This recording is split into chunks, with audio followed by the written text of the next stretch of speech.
On the edge of a small town in southern Mexico, where the streets smelled faintly of roasted corn and the air hung heavy with the sound of cicadas, there was a quiet street named Calle Verde.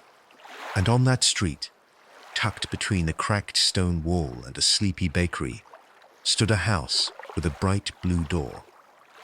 It was not a remarkable house. The paint chipped in places, the roof tiles slanted a little unevenly, and the shutters creaked in the wind. But it had a courtyard, and in that courtyard stood a mango tree. It was tall, taller than the roof, and its branches spilled out over the garden wall, heavy with fruit when the season came. But more than the sweetness of the mangoes, what made the tree special was that it waited for the right person to sit beneath it. One morning in late May, when the rains had started to tap gently on the rooftops again, someone new arrived at the blue-doored house. They had no luggage, just a worn backpack and a notebook with a cracked spine. Their name was Sol. They had come looking for quiet, and the mango tree was waiting. Sol didn't speak much when they arrived. The townspeople noticed, of course.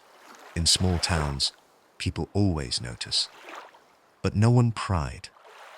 That was the beauty of Calle Verde. It let you be. Sol spent mornings in the little cafe next to the market, sipping café de olla and sketching in their notebook. In the afternoons, they wandered aimlessly, watching dogs sleep in doorways, watching old men play dominoes. One evening, just as the sun dipped behind the roof tiles and the sky turned the color of grava pulp, Sol noticed something. Tucked into the crack of the courtyard wall, behind a loose stone, was a piece of folded paper. It wasn't old. The paper was dry. The ink was smudged just a little, maybe from rain or fingers. They opened it slowly. To the one who sits beneath the mango tree, if you're reading this, you're probably a little lost. That's okay. I was too. Keep writing. Ah.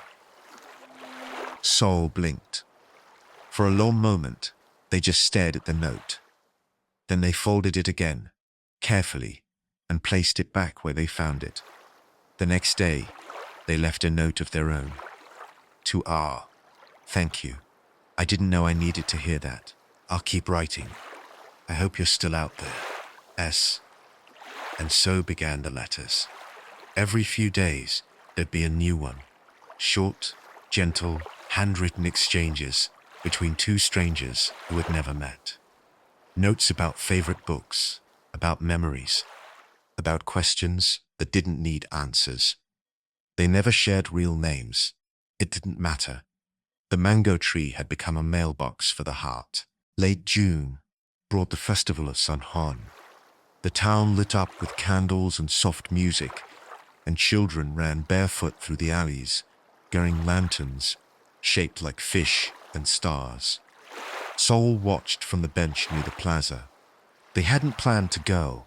Crowds still made them nervous. But something about the glowing lanterns and the soft laughter pulled at them. Next to them, someone sat down quietly. Sol glanced sideways. It was a stranger. Or maybe not a stranger. They were holding a notebook. The same kind, worn, cracked spine. Their eyes were soft, familiar somehow. I thought I might find you here, they said. Sol smiled slowly. R? The other person nodded. They didn't talk much that night. They didn't need to. Sometimes you meet someone who feels like a page you've already read 100 times, but never out loud. They walked the whole street of Calle Verde that evening, ending up beneath the mango tree, listening to the wind and the crickets and each other's breath. Ra left the next morning, but not before leaving one last note. This town gave me peace once. Now it gave me you. Thank you. Don't stop writing, wherever you go. Ah. By mid-July, the mango tree was heavy with fruit. Bright orange, soft-skinned, and warm from the sun.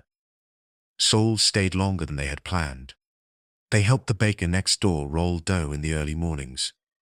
They taught a group of children how to draw cats with 3 whiskers instead of 6. They wrote every day beneath the tree, not stories of heartbreak now, but stories of becoming, stories of characters who got second chances. He didn't know what they were looking for until they found a friend. Stories where the endings weren't perfect, but they were honest. And slowly, without realizing it, Soul began to feel something they hadn't felt in a long time. Hope. The day Soul left Cali Verde, they painted the door again. The same shade of bright sky blue. A quiet promise that someone new could still find it. They left the house as it was. The creaky shutters, the cracked wall, the mango tree, swaying in the wind. They left behind one last letter, tucked carefully into the wall. To the next soul who finds this place, if you're lost, stay a while. Write something. Eat a mango. Let yourself become again.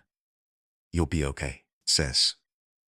And somewhere, far down the road, someone new was already walking toward the house with the blue door. The mango tree would be waiting.